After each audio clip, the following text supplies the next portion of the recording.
వాక్యం పట్ల ఎలాంటి సమర్పణ కలిగి ఉండాలో ఇవి తెలియని విషయాలు, కొత్త మర్మాలు కాదు. మీరు చాలాసార్లు బోధించి ధ్యానించినవే. అయితే ఇంకా మీలాంటి వారు నిలబడి మాట్లాడితే అది అనుభవాన్ని బట్టి కూడా కొంత ఆశీర్వాదకరంగా ఉంటుంది. అదేదేమైనా సమయం నాకు ఇవ్వబడింది కాబట్టి నేను దేవుని వాక్యాన్ని బట్టి మీతో మాట్లాడాలని ఆశపడతా ఉన్నాను. ఒక వచనం చదువుకుందాం. ఆదికాండం 26వ అధ్యాయము. ఆదికాండం 26వ అధ్యాయము 24వ వచనం 24వ వచనం చదువుకుందాం. ఆదికాండం 26వ అధ్యాయము 24వ వచనం. ఆ రాత్రియే యెహోవా అతనికి ప్రత్యక్షమై, నేను నీ తండ్రి అయిన అబ్రహాము దేవుడును, నేను నీకు తోడై ఉన్నాను గనుక భయపడకము. నా దాసుడైన అబ్రహామును బట్టి నిన్ను ఆశీర్వదించి నీ సంతానమును విస్తరింపచేసేదనని చెప్పాను. ఆమేన్. చిన్న ప్రార్థన చేసుకుందాం. వాక్య స్వరూపిగా మా మధ్యలో ఉన్న మా ప్రియ తండ్రి, మీరు ప్రతిదినం మాతో మాట్లాడడానికి ఇష్టపడుతూ ఉన్నారు. వినుబుద్ధి మాకు పుట్టించండి, గ్రహించే మనసు ఇవ్వండి. తెలిసిన సంగతులైనా మరొకసారి తెలుసుకోవాల్సిన అవసరం ఉన్నట్లుగా గ్రహింపుతో కూర్చొని వినడానికి సహాయం చేయమని యేసు నామములో ప్రార్థిస్తున్నాము తండ్రి. ఆమేన్. ఈ వచనములో ఒక వ్యక్తి మనకి కనిపిస్తున్నాడు. ఆ వ్యక్తి కొరకు దేవుడు పలికిన ఒక సాక్ష్యం కనిపిస్తుంది. ఎవరు ఆ వ్యక్తి అంటే అబ్రహాం అనే వ్యక్తి కనిపిస్తున్నాడు. ఆ వ్యక్తి కొరకు దేవుడు ఏమి సాక్ష్యం ఇచ్చాడంటే, నా దాసుడైన అబ్రహాము. బైబిల్లో ఎంతోమంది దైవజనులు, దేవుని సేవకులుగా పిలువబడిన వారు ఉన్నారు. బయట కూడా సేవకులుగా చాలామంది అవుతూ ఉన్నారు. సాధారణంగా మనకి బాగా తెలిసిన ఒక మాట ఎక్కువసార్లు మీరు వినుంటారు, మీరు చెప్పుంటారు. సేవకుల్లో 3 రకాల సేవకులు ఉన్నారు. ఒకటి ఎవరంటే తమకు తాముగా సేవకు వచ్చిన వారు. మరొకటి ఎవరంటే ప్రజల చేత సేవకులుగా నియమించబడిన వారు. మూడోది దేవుని చేత పిలువబడి సేవకు వచ్చిన వారు. ఈ ముగ్గురు చేత కూడా సేవ జరుగుతుంది.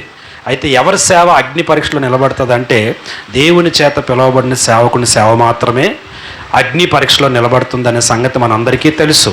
ఒకవేళ దేవుని చేత పిలువబడకుండా సేవ జరగదంటే జరుగుతుంది. ఎందుకంటే ప్రభువు వచ్చినప్పుడు కొంతమంది వచ్చి, అయ్యా నీ పేరట మేము అద్భుతాలు చేయలేదా, ప్రవచించలేదా అని చెప్పినప్పుడు ప్రభు ఏమన్నాడు, అక్రమము చేయవాళ్ళారు, అసలు మీరు ఎవరో నాకు తెలియదు. అంటే దేవునికి తెలియకుండానే దేవుని నామములో సేవ చేసి బతికేసే సేవకులు ఉన్నట్లుగా వాక్యంలో మనం గమనిస్తూ ఉన్నాం. అయితే ఈరోజు ఇక్కడ కూర్చున్న మనం అందరం కూడా దేవుని చేత పిలువబడిన సేవకులుగా ఉన్నామని నమ్మి దేవునికి మనకు ఆయన ఇచ్చిన పిలుపుని బట్టి దేవునికి హృదయపూర్వకంగా స్తోత్రాలు చెల్లిస్తున్నాను. హల్లెలూయా. ఇక రెండో విషయాన్ని గమనిస్తే, నేను దేవుని సేవకుడిని అని చెప్పుకోవడం మంచి విషయమే. ఈయన దేవుని సేవకుడని ప్రజలు మన గురించి చెప్పడం ఇంకా మంచి విషయం. కానీ ఈయన నా సేవకుడని దేవుడు మన కొరకు చెప్పడం అది చాలా పెద్ద విషయం. సో అట్లా బైబిల్లో ఈయన నా సేవకుడు అని దేవుడు కొంతమంది వ్యక్తుల కొరకే పలకాడు. అందులో మొదటి వ్యక్తి బైబిల్లో ఎవరంటే అబ్రహాము. సో ఇక్కడ అబ్రహాము గురించి మనం చూస్తున్నాము. నా దాసుడు అని స్పష్టముగా అబ్రహాము గురించి దేవుడు పలికిన మాట. నేను దేవుని దాసుడు అని అబ్రహాము చెప్పింది కాదు, మా నాన్నగారు దేవుని దాసుడు అని పిల్లలు చెప్పింది కాదు. కానీ దేవుడే తన కుమారుడైన ఇస్సాకుతో అంటున్నాడు, నా దాసుడైన అబ్రహాముని. సో దేవుని దాసుడిగా పిలువబడుతున్న అబ్రహాము 3 మతాల వారికి మూల పురుషుడిగా ఉన్నాడనే సంగతి మనందరికీ తెలుసు. ఈరోజు ప్రపంచంలో అత్యధికమైన జనాభాగా పిలువబడుతున్న క్రైస్తవులకి, ముస్లిమ్స్కి, బలమైన జనాంగంగా పిలువబడుతున్న యూదులకి, ముగ్గురికి కూడా ఆయన మూల పురుషుడిగా ఉన్న సంగతి మనకు తెలుసు. సో 3 మతాల వారికి ఆయన అంత ఆశీర్వాదకరంగా ఉండడానికి, ఈరోజు ఆయన దేవుని చేత దేవుని దాసుడిగా పిలువబడడానికి కారణం ఏమిటి? సాధారణంగా మనం సేవకులమని ఎవరిని అంటామంటే సంఘానికి సేవ చేసేవారిని సేవకులు అంటాం. కానీ దేవుడు కొంతమందిని బైబిల్లో సేవకుడిగా పిలిచాడు. వాళ్ళు ఏ సంఘానికి సేవ చేసినట్లుగా మనకి లేదు. మరి ఎందుకు అలా పిలిచాడంటే వినండి ప్రియులారా, దేవుని వాక్యంలో మనం గమనిస్తే ఒకటి అబ్రహాము గురించి, మరొకటి యోబు గురించి కూడా అన్నాడు, ఈయన నా సేవకుడని. యోబు, అబ్రహాము ఎవరికి ఏ సంఘాలకు సేవ చేశారంటే వీరు కుటుంబాలకు సేవ చేసిన వారు. వీరు ఎవరి సేవకులంటే కుటుంబ సేవకులు.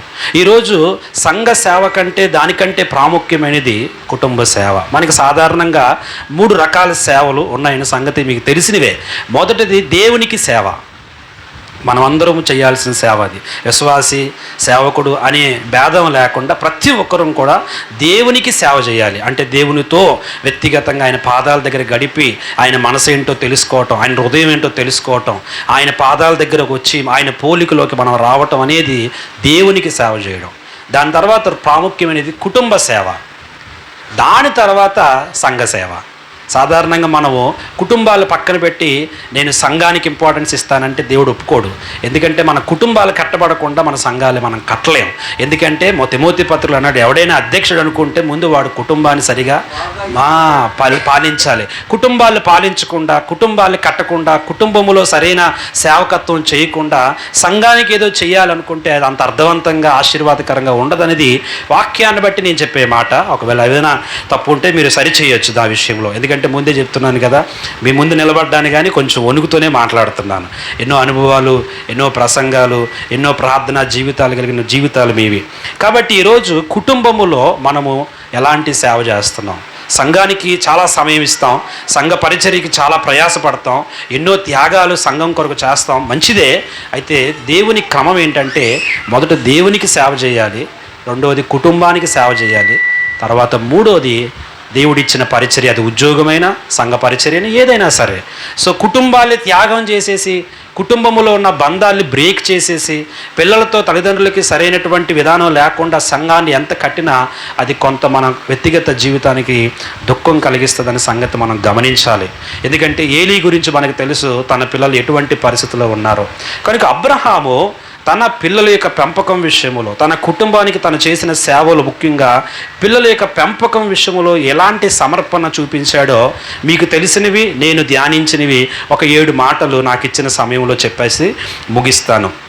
వాక్యంలో నుండి మనం గమనిద్దాం రండి. ఆదికాండంలో మొట్టమొదటిగా అబ్రహాము తన పిల్లల్ని పెంచే విషయంలో, పెంపకం విషయంలో తను చూపించిన సమర్పణ ఎంత బాధ్యత కలిగింది, ఎంత ఆదర్శవంతంగా ఉందో నేను నేర్చుకున్న సంగతులు మీకు జ్ఞాపకం చేస్తున్నాను. దానికి ముందు ఒక మాట మీకు నేను చెప్పాలనుకుంటున్నాను. అదేంటంటే ఈరోజు మనం పిల్లలు పెంచే విషయంలో చూపించే సమర్పణ రేపు వారి దగ్గర నుండి మనకి సన్మానం తీసుకొస్తుంది. ఈరోజు మనం పిల్లల్ని పెంచే విషయంలో సమర్పణ చూపించకపోతే రేపు అవమానం తీసుకొస్తుంది. సో ఈనాడు మనము సమర్పించుకోకుండా రేపు వారి దగ్గర సన్మానం ఆశించడం అనేది ఏమాత్రం కూడా అర్థవంతమైనది కాదు. కనుక ఈరోజు ఎలాంటి సమర్పణ, ఇందాక జోసఫ్ అన్నగారు సాక్ష్యం చెప్తున్నప్పుడు నాకు చాలా సంతోషం వేసింది.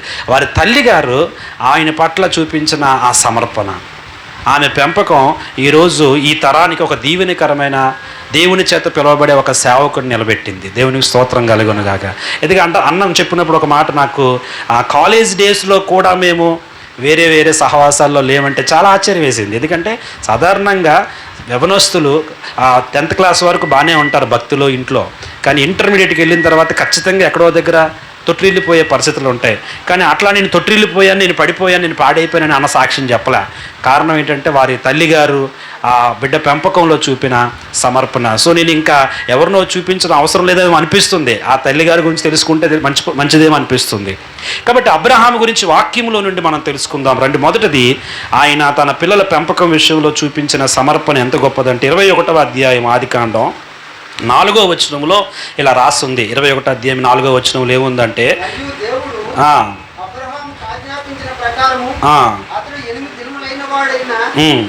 ఇస్సాకు అను తన కుమారునికి సున్నతి చేశాను.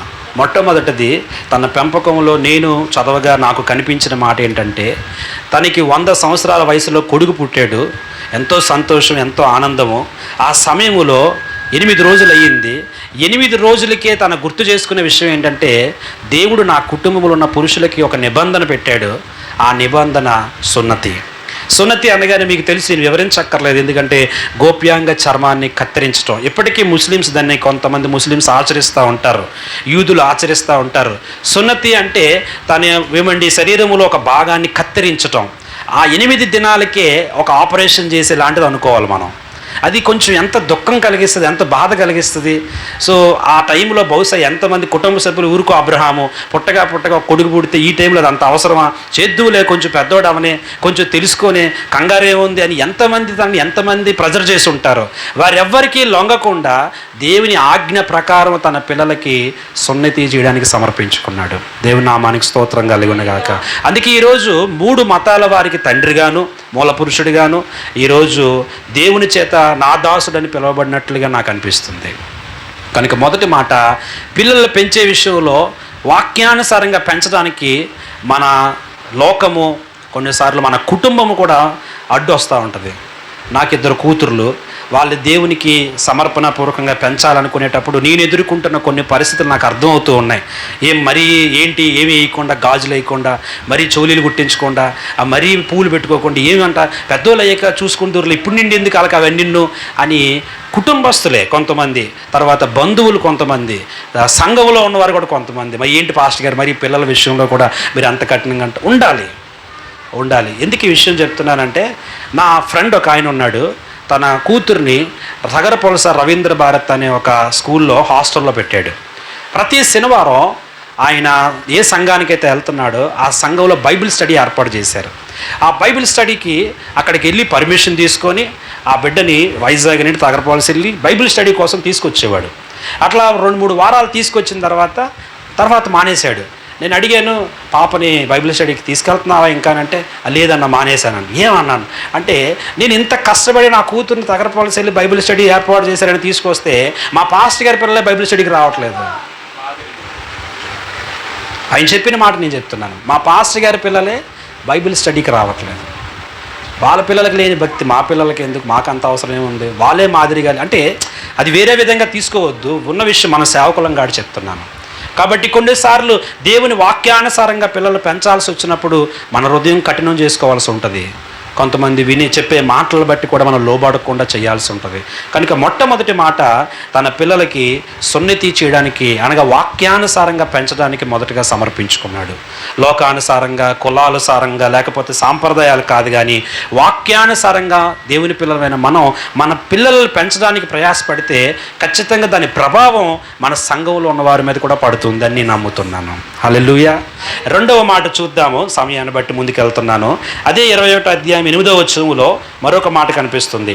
ఆ పిల్లవాడు పెరిగి పాలు విడిచెను, ఇస్సాకు పాలు విడిచిన దినమందు అబ్రహాము గొప్ప విందు చేసెను. అబ్రహాముకి 100 సంవత్సరాల వయసు వచ్చినా ముసలారకం మనసు రాలేదు. యవనస్తుడిలాగే ఆలోచిస్తూ ఉంటాడు. కొన్నిసార్లు మన వయసుని బట్టి ఆలోచనలు మారిపోతాయి, తలంపులు మారిపోతాయి. చూడండి, 100 సంవత్సరాల వయసులో కొడుకు పుడితే ఆ టైంలో వీడికి ఎందుకు డబ్బు ఖర్చు పెట్టడం, ఈ పిల్లోడికి ఏం తెలుస్తుంది, అవేమనుకోలేదు. ఆ పిల్లోడి కోసం గొప్ప అంటే సెలబ్రేషన్. దాని అర్థం ఏంటంటే, సేవకులమే మనం. కొన్నిసార్లు మన పిల్లల దగ్గర సేవకుల్లా ఉండకూడదు, తండ్రిలాగే ఉండాలి. తండ్రి ప్రేమ, తండ్రి సహవాసం ఇవ్వాలి తప్ప నువ్వు చర్చిలోని సేవకుడిలాగే ఉండి ఇంట్లోనే సేవకుడిలా ఉన్నావు అనుకోండి.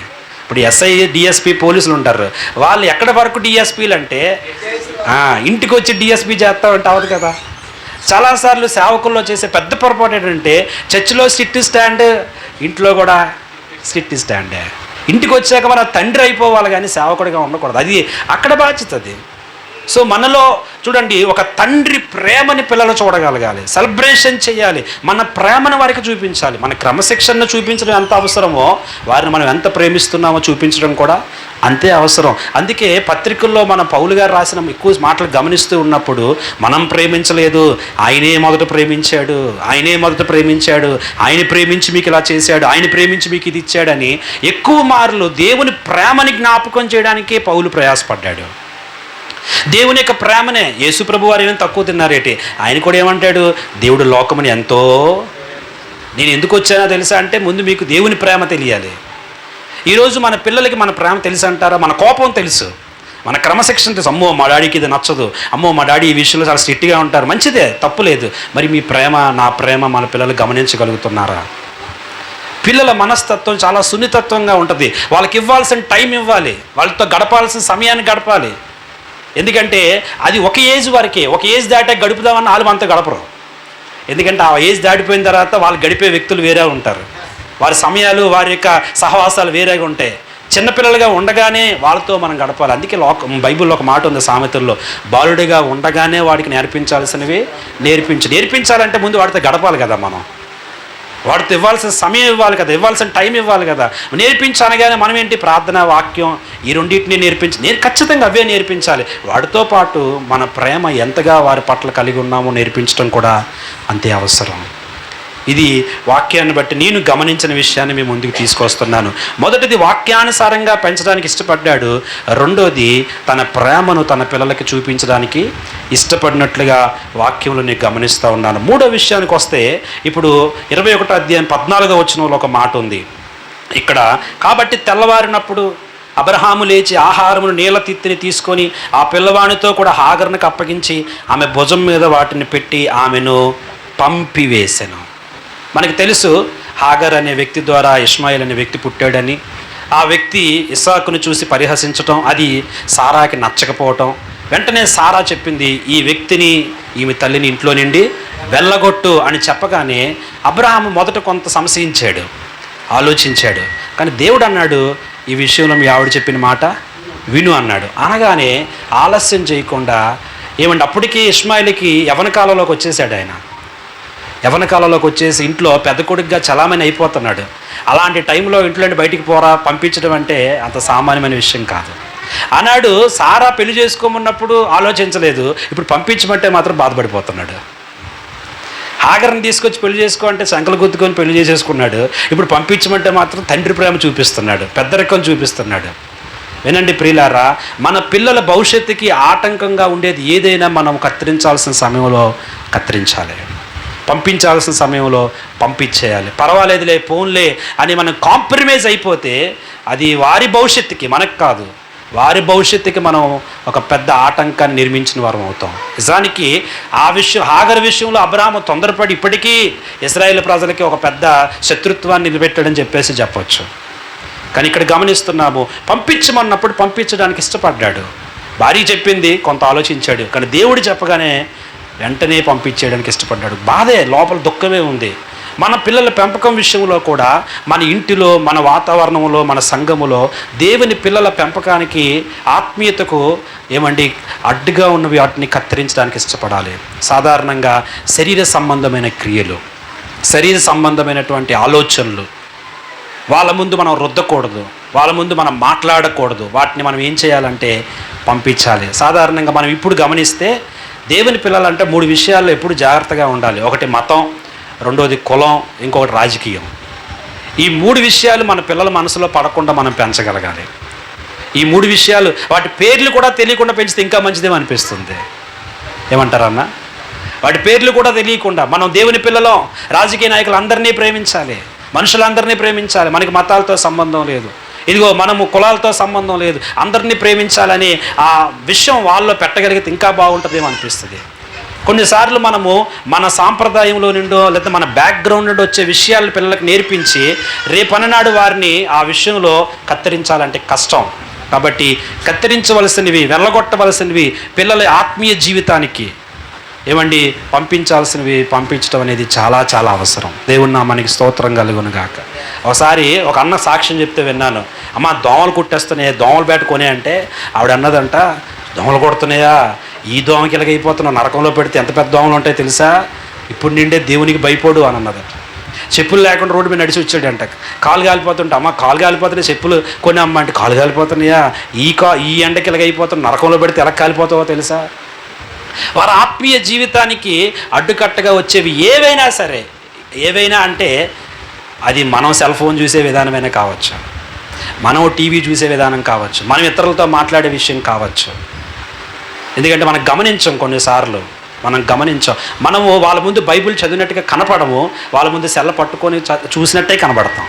బైబిల్ వారు చూడకుండా చదువుతాం, మనం చదవము, ధ్యానించమని చెప్పట్లే. బట్ వాళ్ళు కనిపించేదేదో అదే వాళ్ళు ఫాలో అవుతారు తప్ప వాళ్ళకి కనపడిందని మనం చెప్పేది వాళ్ళు ఫాలో అవ్వరు. ఎందుకంటే యేసయ్య మాట అన్నాడు, తండ్రి ఏమి చేయుట కుమారుడు చూస్తున్నాడో అదే కుమారుడు చేస్తాడని. కాబట్టి పిల్లలకి వారి ఆత్మీయ జీవితానికి అడ్డుకట్టగా ఉన్న వాటిని పంపించటంలో, కత్తిరించడంలో దేవుని సేవకులు కావచ్చు, విశ్వాసులు కావచ్చు, ఒక సమర్పణ కలిగి ఉండాలి. తర్వాత మరొక విషయాన్ని వాక్యంలోకి వెళ్దాము. 22వ అధ్యాయము 9వ వచనం మనందరికీ తెలిసిన మాటే. 22వ అధ్యాయంలో 9వ వచనం. అలాగ వారిద్దరూ కూడి వెళ్ళి దేవుడు అతనితో చెప్పిన చోటికి వచ్చినప్పుడు అబ్రహాము అక్కడ బలిపీఠమును కట్టి కట్టెలు చక్కగా పేర్చి తన కుమారుడు ఇస్సాకును బంధించి ఆ పీఠము పైనున్న కట్టెల మీద ఉంచెను. కొంచెం కిందకి వెళ్తే 16వ వచనంలో ఉంది, నీకు ఒక్కడై ఉన్న నీ కుమారుని వెనుక తీయక ఈ కార్యము చేసినందున. అబ్రహాము ఎన్నో ఇచ్చాడని సంగతి మనకు తెలుసు. అది అన్నిటికంటే దేవునికి ఇచ్చింది ఏంటంటే తన కుమారుణ్ణి. ఈరోజు మనము దేవుని కొరకు సమయాన్ని ఇవ్వగలం, దేవుని కొరకు మన సొమ్ముని ఇవ్వగలం, దేవుని కొరకు మన శక్తిని ఇవ్వగలం. అయితే వాటన్నిటికంటే ప్రాముఖ్యమైనది మన పిల్లలకు కూడా మనం దేవునికి సమర్పించాలి. మనం పెంచుతున్నప్పుడే వీడు నా కోసం కాదు, వీడు నా భవిష్యత్తు కోసం కాదు, వీడు నా వంశం కోసం కాదు, వీడు దేవుని రాజ్యము కోసం అన్న సంగతి గ్రహింపులో పెట్టుకోవాలి. నా కోసం అనుకునేటప్పుడు వాడిని చూసిన ప్రతిసారి అతిశయమైనా కలగచ్చు, వాడి ప్రవర్తన బాగోపోతే బాధ అయినా కలగచ్చు. ఈడేం పెంచుతాడులే, ఈడేం చూస్తాడులే, ఈడేంటి నా కడుపును పుట్టాడు అనుకుంటాం. కానీ వీడు దేవుని రాజ్యము కొరకు నా చేతిలో ఉన్నాడనే సంగతి గ్రహింపు ఉన్నప్పుడు వాడిని ఎలా పెంచుతామంటే మన కోసం పెంచము, దేవుని కొరకు, దేవుని సేవ కొరకు పెంచుతాం మనం.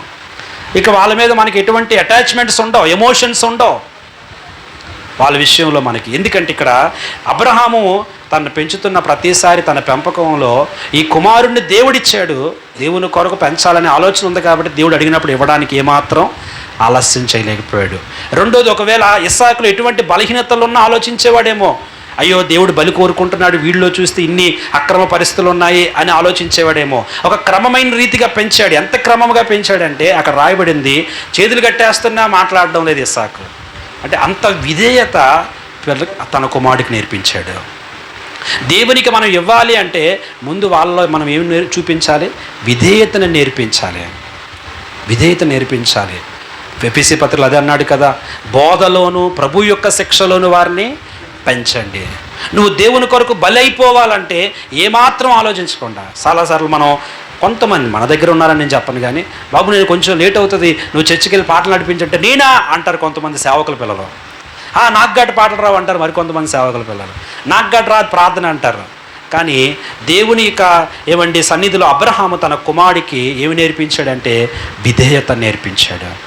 కడుతున్నా కూడా మాట్లాడడం లేదు. కారణం ఏంటంటే అబ్రహాం యొక్క ప్రేమ ఇస్సాకు తెలుసు కాబట్టి, అబ్రహాం యొక్క సమర్పణ ఇస్సాకుకు తెలుసు కాబట్టి.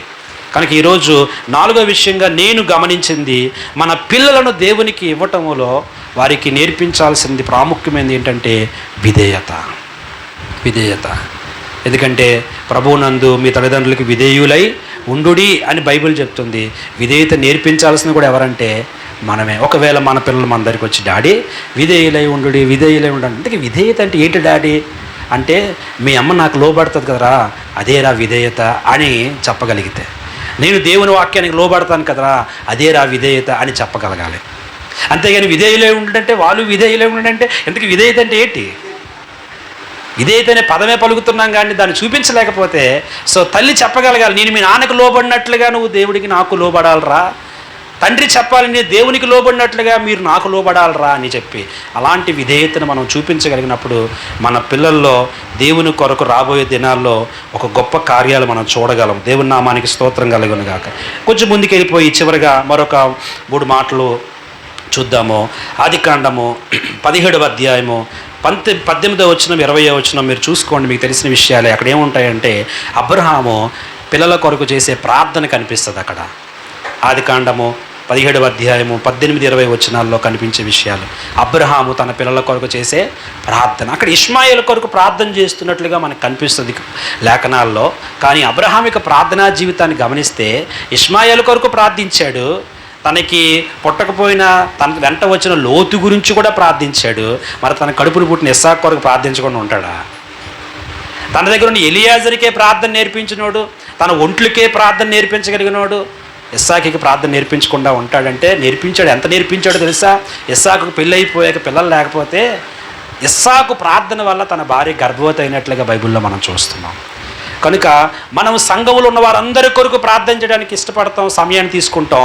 మన పిల్లల యొక్క భవిష్యత్తు కొరకు ఎంతవరకు ప్రార్థించడానికి సమర్పణ తీసుకుంటున్నాం? కేవలం కుటుంబం కొరకే. మీకు ఇందాక యోబు గురించి కూడా జ్ఞాపకం చేశాను. యోబు కూడా కుటుంబానికి ఏం సేవ చేశాడు అంటే, తన 10 మంది పిల్లల కొరకు అనుదినము ఉదయాన్నే లేచి బలర్పించిన సంగతి మనకి నిజానికి వాళ్ళు బయటికి బాగానే ఉన్నారు, చాలా బాగున్నారు.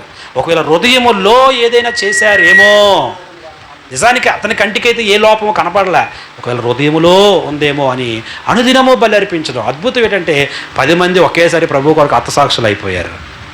దేవుని చిత్తంలో ఒకేసారి వారు చనిపోగలిగారు, దేవుని చిత్తములో వారు మరణించారు. అన్ని విషయాన్ని నేను చెప్పడానికి ధైర్యంగా ఈ మాట చెప్పగలుగుతున్నాను. కనుక పిల్లల కొరకు ప్రార్థించే సమయాన్ని దేవుని పిల్లలమైన మనము, సేవకులమైన మనము ఎంతవరకు కలిగి ఉంటున్నాం? వ్యక్తిగతంగా సంఘం కొరకు ప్రార్థిస్తున్నాం, కుటుంబము కొరకు, పిల్లల యొక్క భవిష్యత్తు కొరకు వ్యక్తిగతంగా ప్రార్థనా సమయాన్ని కలిగి ఉంటున్నామా? నిజానికి చెప్పాలంటే లోతు కూడా సొదొమ గొమొర్రా పట్టణం నాశనమైనప్పుడు రక్షించబడడానికి కారణం ఎవరంటే అబ్రహాం ప్రార్థనే. ఈరోజు వాళ్ళ కొరకు ఎన్నెన్నో చేస్తుంటాం, కానీ అన్నిటికంటే మిన్న ప్రార్థన. మన పిల్లల కొరకు కూడా మనం ప్రార్థన చేయాల్సి ఉందనే విషయాన్ని జ్ఞాపకం చేస్తున్నాను. తర్వాత మరొక విషయాన్ని చూద్దాం, 6వ విషయాన్ని. బైబిల్లో మనం గమనిస్తే ఆదికాండం 18వ అధ్యాయము 19వ వచనం. ఆదికాండం 18:19 ఏముందంటే, ఎట్లనగా యెహోవా అబ్రహాముని గూర్చి చెప్పినది అతనికి కలుగు చేయనట్లు తన తరువాత తన పిల్లలను తన ఇంటి వారును నీతి న్యాయములు జరిగించుచు యెహోవా మార్గమును గైకొనుటకు అతడు వారికి ఆజ్ఞాపించినట్లు నేను అతన్ని ఎరిగి ఉన్నాను. వారికి బోధించినట్లు అనలేదు, వారికి ఆజ్ఞాపించినట్లు. ఆజ్ఞ అంటే ఖచ్చితంగా పాటించాల్సిందే. బోధించినడు అంటే వింటే వింటారు, చేస్తే చేస్తారు, నచ్చితే లేకపోతే లేదు. కానీ వారికి ఆజ్ఞాపించాడు, ఖచ్చితంగా నేనున్నా లేకపోయినా మీరు ఈ ఆజ్ఞలు పాటించాల్సిందే, ఈ వాక్యాన్ని మీరు పాటించాల్సిందే అని వారి కుటుంబం ఎదుట నిలబడడానికి, వాక్యాన్ని వారికి నేర్పించి వారికి ఆజ్ఞాపించడానికి కూడా సమయం తీసుకున్నాడు. ఈ సాక్ష్యం ఎవరు చెప్తున్నారంటే దేవుడు చెప్తున్నాడు. మళ్ళీ ఇదిగో నేను నా కుటుంబానికి ఇలా చెప్పాను అని అబ్రహాం చెప్పుకోవట్లేదు, మా నాన్న మాకు ఇలా చెప్పాడని ఇసాకు చెప్పట్లేదు. దేవుడే నేను ఎరుగుతున్న అబ్రహాముని తన తరువాత తన పిల్లలు తన ఇంటి వారు నీతి న్యాయములను జరిగించినట్లుగా వారికి ఆజ్ఞాపించినట్లుగా నేను ఎరుగుదును. కుటుంబానికి వాక్యం బోధిస్తున్నామా? పిల్లలకి వ్యక్తిగతంగా కూర్చోబెట్టి, అంటే సంఘం అందరితో కలిపి చెప్పేస్తున్నాం కదా అనుకోకండి. వ్యక్తిగతంగా కుటుంబంగా కూర్చొని కుటుంబానికి మనం సేవకులం అవ్వాలంటే కుటుంబానికి కూడా ఏం బోధించాలి? వాక్యం బోధించాలి. మా పాస్టర్ గారు EM జాజిరాజు గారు మాకు ఒక మాట ఇప్పుడు చెప్పేవారు, మనము బిందుతో నీళ్ళు తీసుకొని కింద సీసాలు పెట్టి వంపామనుకోండి, పైనుండి ఎన్ని సీసాలు నిండితే ఏ సీసా కూడా నిండదు. సీసాలు నిండాలంటే ఒక చేతితో సీసా పట్టుకోండి, ఒక గ్లాస్తో నీళ్ళు తీసుకోండి, ఒక్కొక్క సీసాలో పోయండి అన్నాడు. సంఘంలో కూర్చోబెట్టి అమ్మగారికి వాక్యం చెప్తున్నాను, పిల్లలకు వాక్యం చెప్తున్నాను కాదు, వ్యక్తిగతంగా కుటుంబంగా కూర్చొని కుటుంబ ప్రార్థనలో. చాలా మంది సేవకుల కుటుంబాల్లో లేనిది ఏంటి అని సర్వే చేస్తే కుటుంబ ప్రార్థన లేదంట సేవకుల కుటుంబాల్లో. సంఘానికైతే చెప్తారు కానీ, అంటే మేము అన్నిటిలో ఉంటున్నాం కదా అనుకుంటారంట, కానీ వ్యక్తిగతంగా కుటుంబముతో కుటుంబ ప్రార్థన చేసే సమయాన్ని కూడా సేవకుడు కలిగి ఉండాలి. ఒకరు ప్రతిరోజు కాకపోవచ్చు, ఎందుకంటే మనకున్న సేవ పరిస్థితులు బట్టి కనీసం మనం ఒక షెడ్యూల్ పెట్టుకోవాలి. ఇదిగో ఈ వారంలో ఈ గంట ఈ సమయం మనం అందరం కలిసి ప్రార్థన చేసుకునే సమయం, ఆ సమయంలో కొంత వాక్యం చెప్పాలి. ప్రతిరోజు మనం వాక్యం చెప్పకండి, మళ్ళీ అలాగని కుటుంబ ప్రార్థన అంటే విరక్తి వచ్చేది దానికి. ప్రతిరోజు ప్రార్థన, కుటుంబ ప్రార్థనలో ఒక 10 నిమిషాల్లో తేలిపోవాలి. కానీ కొంత సమయాన్ని వారానికి ఒకసారో, 10 రోజులకు ఒకసారో, నెల రోజులకు ఒకసారో కూర్చోబెట్టి వ్యక్తిగతంగా మన కుటుంబాల్లో ఈ లోపాలు ఉన్నాయి, నీలో ఈ లోపాలు కనిపిస్తున్నాయి, నీలో ఈ లోపాలు కనిపిస్తున్నాయని కుటుంబానికి సేవ చేసే వ్యక్తులుగా మనం మారాలి. చివరి మాట చెప్పి ముగిస్తాను. అబ్రహాము తన పిల్లల విషయంలో తీసుకున్న మరొక సమర్పణ ఆదికాండము 24వ అధ్యాయము 3-4 వచనాలు ఇలా ఉంది. నేను ఎవరి మధ్య కాపురం ఉన్నానో ఆ కనానీయుల కుమార్తెల్లో ఒక దానిని నా కుమారునికి పెండ్లి చెయ్యక నా స్వదేశమందున్న నా బంధువుల యొద్దకు వెళ్ళి ఇస్సాకును నా కుమారునికి భార్యని తీసుకొనిరా. దేవునికి నామానికి స్తోత్రం కలుగునుగాక. ఈ చివరి విషయం ఏంటంటే, మన పిల్లల యొక్క వివాహ విషయంలో కూడా మనం ఇప్పటి నుండే ఒక నిర్ణయంలో ఉండాలి, ఒక సమర్పణలో ఉండాలి. ఎప్పుడో పెళ్లి వయసు వచ్చిన తర్వాత చూద్దాంలే అనుకోవద్దు. సాధారణంగా మేము యవనస్తుల ముందు పరిచర్య చేసినప్పుడు వాళ్ళకి ఎక్కువ ఒక సలహా ఇస్తూ ఉంటాం, ఆడపిల్లలకైనా మగపిల్లలకైనా, అమ్మ మీరు ఇప్పటి నుండే మీ వివాహం కొరకు ప్రార్థన చేసుకోండి అంటాం. మీకు జీవితంలో రాబోయే వ్యక్తి కొరకు ఇప్పటి నుండి మీరు ప్రార్థన చేయండి. ఎక్కడో ఒక దగ్గర ఆ వ్యక్తి ఉంటాడు కదా, ప్రభువా నా కొరకు నువ్వు ఏర్పాటు చేసిన ఆ వ్యక్తి ఎక్కడున్నాడో ఇప్పటికే మారు మనసు పొందాలి, ఇప్పటికే దేవుని వాక్యాన్ని ప్రేమించే వ్యక్తిగా మారాలి, ఇప్పటికే నీ సేవను ప్రేమించే వ్యక్తిగా మారాలని ఈ రోజు నుండే ప్రార్థన చేయండి. ఒకవేళ ఇప్పటికే ఆ వ్యక్తి చెడిపోయినా పడిపోయినా మీ ప్రార్థన ద్వారా ఆ వ్యక్తి పరిశుద్ధపరచబడి వివాహ సమయానికి మీ దగ్గరికి పరిశుద్ధంగా వస్తాడు. మీరు వివాహం వరకు మీ ఇష్టానుసీరిగా సారంగా జీవించేసి పరిశుద్ధ వివాహం అని పెట్టుకుంటే ఆ తర్వాత వివాహం తర్వాత కుటుంబాలు బాధపడడమే, సేవకులు నిందించడమే. వాళ్ళకి ఎలాగైతే చెప్తున్నామో ఇదే మాట మనం కూడా జ్ఞాపకం చేసుకుందాం.